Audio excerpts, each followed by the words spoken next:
দর্শক, প্রীতি ও শুভেচ্ছা নেবেন। যা বলা শুরু করছিলাম যে আমার নিজের জীবনের অভিজ্ঞতা যদি আপনাদের পরবর্তী প্রজন্মের জন্য যদি আপনারা আমার এই অভিজ্ঞতাকে কোনো জায়গায় তাদের শেয়ার করে যদি সামান্যতম উপকার করতে পারেন, কিছু লোকের জীবন যদি বাঁচে কিছু সন্তানের, তাহলে আমি ধন্য থাকবো, ধন্য হব।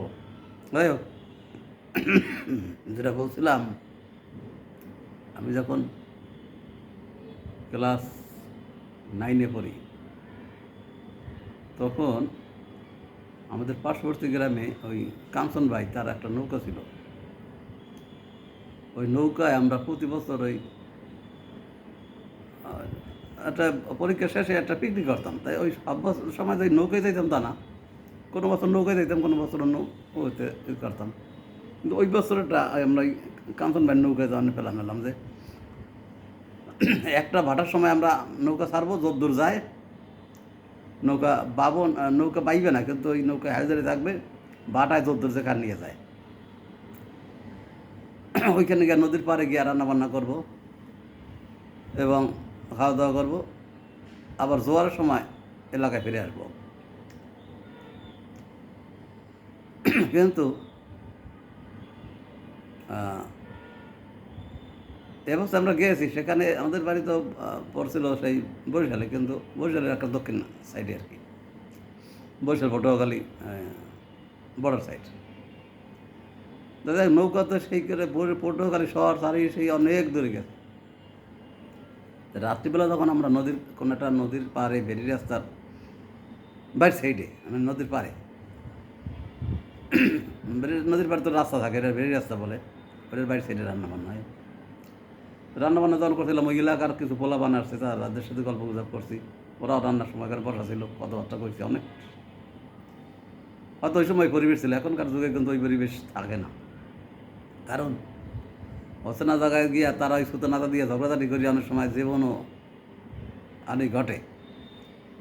তখন এটা তো এখনকার, কিন্তু ওই সময় কিন্তু এরকম চিন্তা ভাবনা করার মাথায় ছিল না যে এখানে গিয়ে এক জায়গায় ঝামেলা যাইবে, তো এখানে মারামারি হইবে, জীবন হানি ঘটবে। কারণ সমাজটা তখন ভালো ছিল, মানুষ ভিতরে হানাহানি কম ছিল, মানুষের সামাজিক মূল্যবোধটা বেশি ছিল। এখন মানুষ শিক্ষিত বেশি হয়েছে, কিন্তু সামাজিক অবক্ষয় করছে। এখনকার দিনে কেউ এরকম পিকনিক করতে সাহস পাবে না। আমরাই আমাদের উত্তরসূরিদের আমরা যাইতে দেবো না, এরকম। যাই হোক, যে কথা বলছিলাম, সেখানে আমরা রান্নাবান্না করে খাওয়া দাওয়া করছি। চিন্তা করলাম যে এই রাত্রে খাওয়া দাওয়ার পরে এখন যদি আবার ফেরত যাই, তো সবাই তো সজাগ থাকতে হবে। তার সাথে এখন আমরা সজাগ থাকবো না, আমরা ঘুমাবো, আর পরবর্তী জোয়ারে যাবো আমরা। তাতে যে রাত বড় নেবে, রোজ তো 2বার জোয়ার হয়, 2বার ভাড়া লাগে, অতএব সমস্যা নাই। এখন যখন ঘুমেই গেছি, ওই সময় নৌকাটা আমরা যে নোঙর করছি, দুর্ভাগ্যবশত আর কি, গ্রাম অঞ্চলে যে জাল দেয়, মানে গাছের ডাল কেটে নদীর একটা বিশেষ জায়গায় আটকাই রাখে, একটা নির্দিষ্ট জায়গা বাউন্ডারি করে।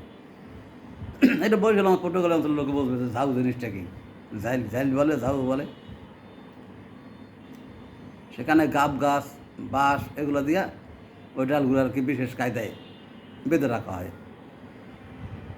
এখন আমাদের নৌকাটা যে ভিড়ছে, সেই নৌকাটা খুঁটা পুঁতে এমনভাবে কাছিটা বাঁধে যেন নৌকা যখন ভাটা লাগবে আস্তে আস্তে পানি কমবে, নৌকাও আস্তে আস্তে নিচে নামবে।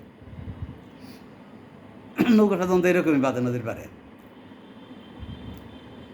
কিন্তু ওই যে নদীটা ঝালের উপরে পড়ছে, ওখানে যার নিচে বাঁশ করা ছিল, পোতা ছিল, নৌকার একটা অংশ ওই জায়গায় গিয়ে লাগছে। আমরা তো ঘুমাই রয়েছি সবাই, হঠাৎ করে মানে পানি যখন কানে পানি যাচ্ছে, এই সময় যাচ্ছি জায়গায় দেখি নৌকা ডুব দিয়েছে। মানে পানি নামতে নামতে তক্তা যারা বাঁশের খুঁটা বাঁধছে, ওইখানে তক্তাটা উঠে গেছে আর কি, পানি নেমে গেছে বেশি, যার জন্য নৌকাটা ছিদ্র হয়ে গেছে। এখন সে ছিদ্র যেখানে বাঁধা, ওখানে বেলায় 8-10 হাত পানি, নৌকোর তলায় গেছে। আমরা সবাই জাগছি। শান্তিরঞ্জন ঘরামি নামে একটা ছেলে ছিল। এটা এ আমার সম্পর্কে মানে সম্পর্কে এরকম যে সে ছিল একসময় আমার সিনিয়র, তারপর একসময় আবার সহপাঠী হয়েছি। পরবর্তীতে আবার সে আমার 3 বছর পরে মেট্রিক পাস করছে। তারপরে এটা পড়াশোনায় আমি এত টাকাই গেছি, ওইটা বলে প্রমোশন দিয়েছিলাম। তারপর আবার ক্লাসে ই করিনি, ফেল হয় না। আর সেও যে খারাপ ছাত্র ছিল তা না, সে ওই ক্লাস ইচ্ছা করে গাফিলতি করছে। বিভিন্ন স্কুল পাল্টাইছে, এই স্কুল ওই স্কুলে এরকম। তার অভিজ্ঞতা হয়েছে তার অনেক, কিন্তু সে জীবন 2-3 বছর সে ক্ষয় করছে পড়াশোনায়। ওই শান্তিতে ওঠে নাই, সরি ওঠে নাই কেন? ওই যে আমরা পিকনিকে বাজার করছি, করার পরে আমাদের যে কিছু বাড়তি টাকা ছিল, ওইটা ওই মাঝির একটা রবিনসন বালির কৌটো ছিল। একটা এক ধরনের বালি খাওয়া, বাচ্চাদের বালি খাওয়া হইতো ছোটোবেলায়, ওই একটা ওটার নাম রবিনসন বালি করতো, ওইটার কৌটা। ওইটার ভিতরে টাকা ভরিয়া ওই নৌকার ছইয়ের ভিতরে গিয়ে রাখছে। আর শান্তিদাস ওইটা দোষ করিয়া ধরছে তা না, সে ওই যখন নৌকা ডুবছে তার মাথায় নিজের টাকাটা ভিজে যাবে বা হারাই যাবে, ওটা তো দেখাওয়ার। এবং যেখানে ঘুমাইছিল সেই মাথার কাছেই, সেই জন্য সে ওইটাকে হাতে নিতে চাইছে। কিন্তু ওই পানির কারণে হয়তো সে ওই সোজাসুজি পায় নাই, তার জন্য কারণে সময় নষ্ট করতে খুঁজছে। এমনিতে তো সে দীঘা উলিয়ে বেড়াইছে। এটা অনেক সময় হয়, যেমন এই যে মানুষের ট্রেনে রাস্তা বাড়ায়, ট্রেন লাইন, কোনো কারণে তাড়াহুড়া যাইয়া পায়ের স্যান্ডেল খুলে গেল বা জোতা খুলে গেল, সে উল্টো হইয়া ওই পিছনে ঘুরে ওই স্যান্ডেল লইতে যায়, তাদের ততক্ষণ ট্রেনে বাড়ি মেরে তারা মারি যায়। সে কিন্তু দিব্যি সরতে পারতো, সে ট্রেনটা চলে গেলে ও একটা স্যান্ডেল বা জুতা এটা না কোনো ব্যাপার না, পরে নিতে পারতো। মানুষ ভুল করে, শান্তিদারও ঠিক ওরকম ভুল হয়েছে। যখন আমাদের কেউ আর দেখবে না, নিচে আর কেউ নামবে না, সবাই বলা বলি করছে তো আসে না কেন, ও গেল কই, কেউ বলে তো কুলে গেল নাকি। কারণ আমরা তো নদীর বেরিয়ে রাস্তা মানে কিনার থেকে প্রায় 7-8 হাত দূরে ওই নদীর ঝালের উপরে। তার মানে আমার নৌকা থেকে ডুবতে সেখান থেকে 10-12 হাত আবার সাঁতরাই, তাহলে আমাদের কুলে যাইতে হয়। এতখানি জায়গা তো সে যাইতে পারে না, তার মধ্যে এর সময় দিতে গেল আপনি কেউ যায় না, আমার টাকাটাই করতেছি। এর ভিতরে আমি মনে করছি যে একটা ঘটনা তো অঘটন করতেছি, তাড়াতাড়ি আমি ওই নৌকার ওই লৌকি ধরিয়েই নিজেকে ডুব দিয়া ওই পাটা বাড়াই দিয়েছি নৌকার ভিতরে।